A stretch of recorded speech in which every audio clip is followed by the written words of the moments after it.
Hi everyone.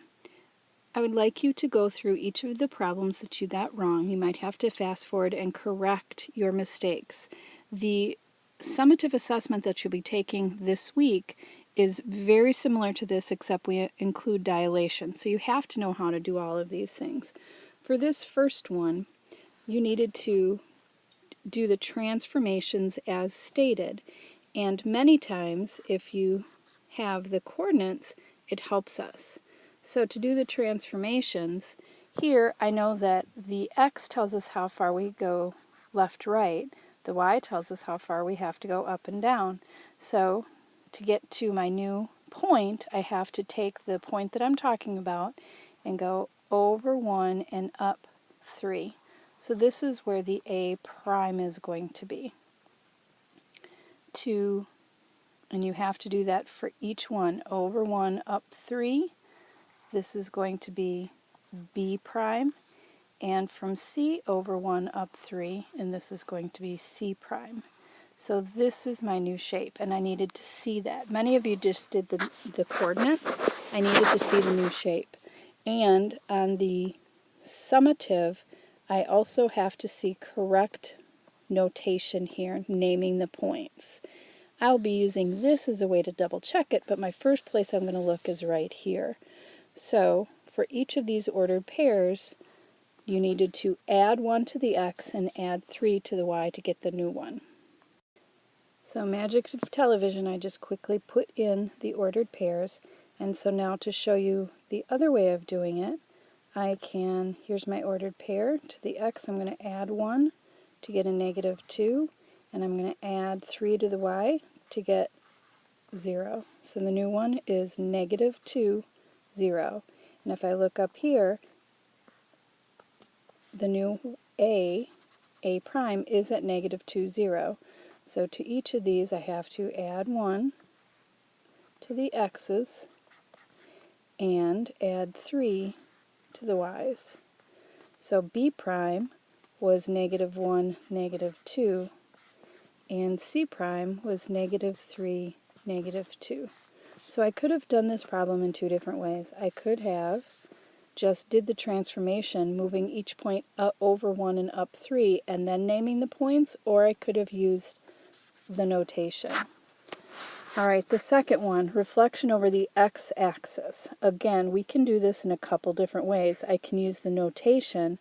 The notation tells me that if I start with xy across the x-axis, the x stays the same and the y becomes its opposite.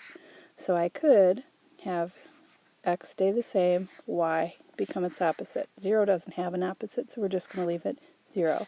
X stays the same, y becomes its opposite. X stays the same, y becomes its opposite. And then I could plot those points. Or you can find that x-axis, and if you're reflecting over it, what we know is every point has to be on the opposite side of the line of symmetry, the same distance as the original. So A sits right on this line of symmetry. So if we flip it, it still stays the same. So this is A prime. B is going along this grid line right here. It's 2 below, so it has to be 2 above. So this is going to be my B prime. And C is right along this one, and it's 1, 2, 3, 4 below. So the new one has to be 4 above. 1, 2, 3, 4 above. And we're going to name that C prime. So one way that you can remember how I think of naming the points, because again I have to see this notation on your summative, is this is the image and this looks like a little I for image. So A prime, C prime, B prime. Flipped over that x-axis. Some of you flipped it over the y-axis, so you have to find that right line of symmetry.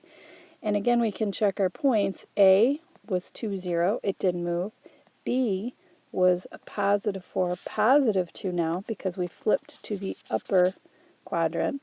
And C was positive 2, but now it's a positive 4 because we flipped it up here. Alright, and the last one over here, some of you went clockwise, so 90 degrees is a quarter of a turn. Counterclockwise is the opposite way the clock goes. So I know that I'm going to take this shape and rotate it, and it's going to be over here. So if you think about it, here we had to go positive, positive, so over here we're going to have to go negative, positive. So it'll be over here somewhere. So if you look at, again, a couple different ways you can do this. If you want to use your tracing paper, you can.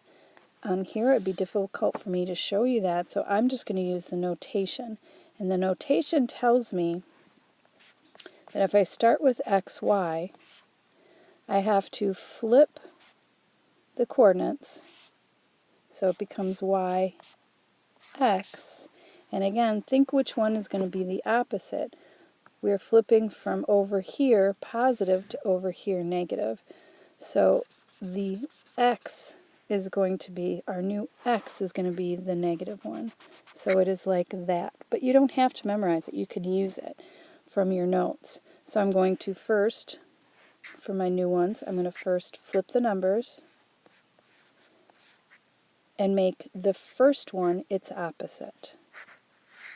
I'm going to flip the numbers and make the first one its opposite. I'm going to flip the numbers, first one its opposite, flip the numbers, first one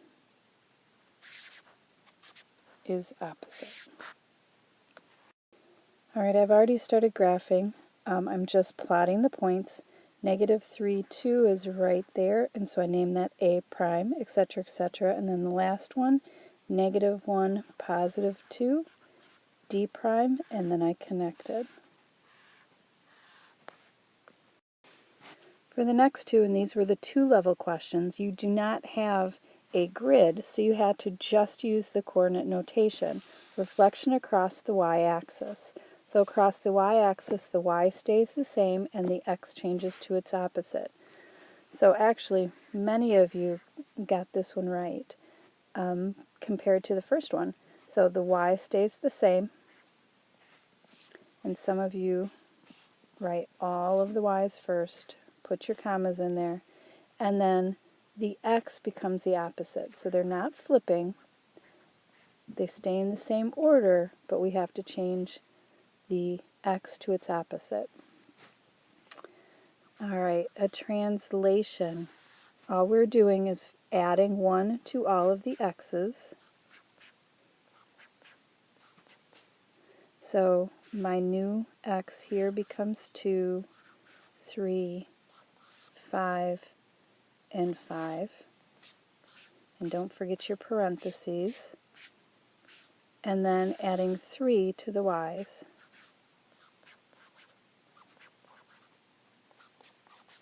So 0 plus 3 is 3, 4 plus 3 is 7, 3 plus 3 is 6, and negative 1 plus 3 is 2. So that one was pretty easy. 6 and 7 were your proficient questions, and it says, determine what type of transformation occurred, and then write the rule using words or arrow notation. So, I actually described the transformation here, and I used the arrow notation here.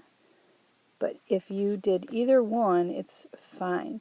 So, the first one, it clearly is a reflection. And then it's reflecting over that y-axis.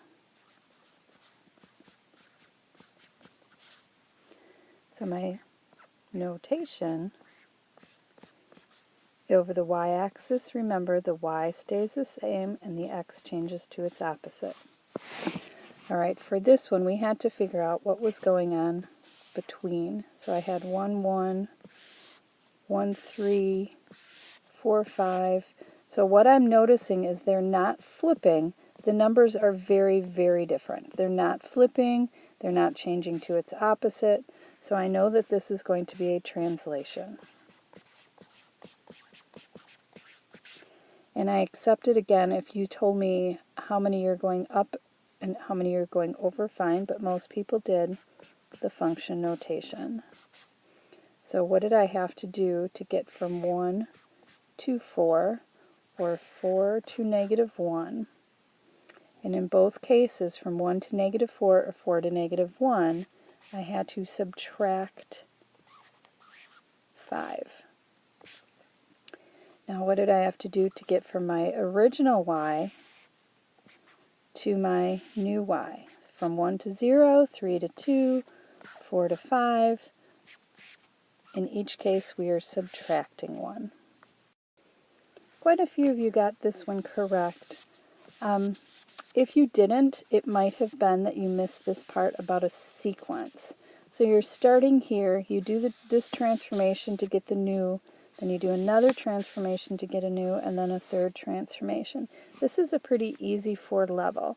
So here, reflecting over the y, remember if it's reflecting over the y, you take your coordinates, they stay in the same order, but the x becomes its opposite, y stays the same. So I have negative 2, 8, because the y stays the same. If I started with 6, 8, that becomes negative 6, 8. And 2, 5 becomes negative 2, 5. Now I need to rotate counterclockwise 90 degrees. So again, I'm going to think about that. I need to flip with rotations, we flip the ordered pairs. And now, again, I'm picturing where I'm at. If I'm here, I'm going to end up here. So it means that I need to flip the first. I need to flip them and then change the first one to its opposite. So, again, I'm not going back to my original. I'm going to go back to these. I have to flip. So, 8, negative 2. And the first one becomes its opposite. I'm going to flip them, 8, negative 6, and the first one becomes its opposite. I'm going to flip, so 5, negative 2, and the first one becomes its opposite. So it all goes back to this coordinate notation, those notes. And again, for me, translations are the easiest because I'm doing this every time. So plus 3 minus 2, plus 3 minus 2, plus 3 minus 2. So if you got this wrong, it's possible that you just did not do the integer rules correctly. So negative 8 plus 3, opposite signs. So we subtract, there's more negative, so it's going to be negative. Negative 2 minus 2, or negative 2 plus a negative 2, is negative 4. Negative 5. Negative 6 minus 2. Negative 6 minus 2. Keep, change. Like signs we add, and they're negative. And again, use a calculator if this is confusing. I don't want to test you on your integer rules. I want to test you on transformations. So negative 5 plus 3 is negative 2, and negative 2 minus 2, again, is a negative 4. So it all goes back to, for the level 2, 3, and 4, knowing your coordinate notation. So make sure you have that handy.